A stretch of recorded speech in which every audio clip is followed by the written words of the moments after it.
أخت منى من العاصمة طرحت قضية الابتلاء. هل يوجد ابتلاء في هل صحيح أن سيدنا عمر ابتلي في دينه؟ نعم.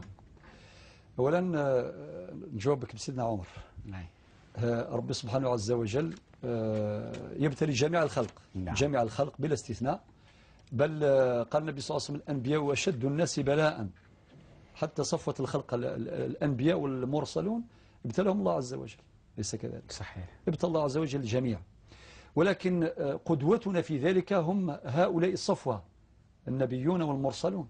صحيح. شوفوا كيف كانوا يواجهوا الابتلاءات، صح. وهم قدوتنا العليا، وعلى رأسهم محمد صلى الله عليه وسلم الذي اجتمعت فيه الصفات التي تفرقت عند غيره. صحيح. عمر الخطاب كله أثير عنه أنه قال كل ما تصير له مصيبة قال لك نفرح لها 3 فرحات. الفرحة الأولى أنها لم تكن أكثر مما كانت عليه. الله. حنا نترجموها بالدرجة هكذا ولا أكثر. هكذا ولا أكثر. واحد دار اكسيدون، حادث سيارة وسلك، قولوا شي مخلوف، هكذا ولا أكثر.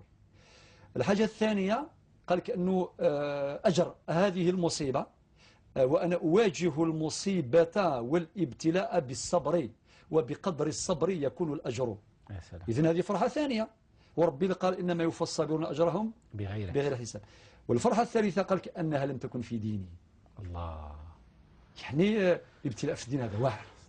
إذن يا أختي نقول لك سيدنا عمر كان هو طبعا من الصحابة الكرام الخلفاء الراشدين، ونموذج رفيع جدا في الإيمان وفي التقوى وفي اليقين وفي الصبر إلى آخره، وإلى أن مات شهيدا، شهيد المحراب، محافظا على دينه كاملا. والوقت لا يسمح باش نفصل في سيرة عمر الفاروق. أما الابتلاء هل ربي سبحانه وتعالى الله عز وجل بكل شيء.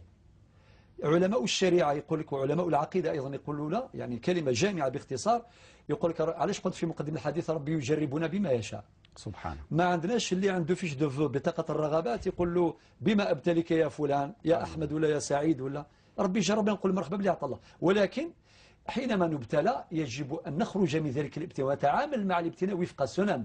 هذه السنن كما دارها ربي سبحانه في الكتاب.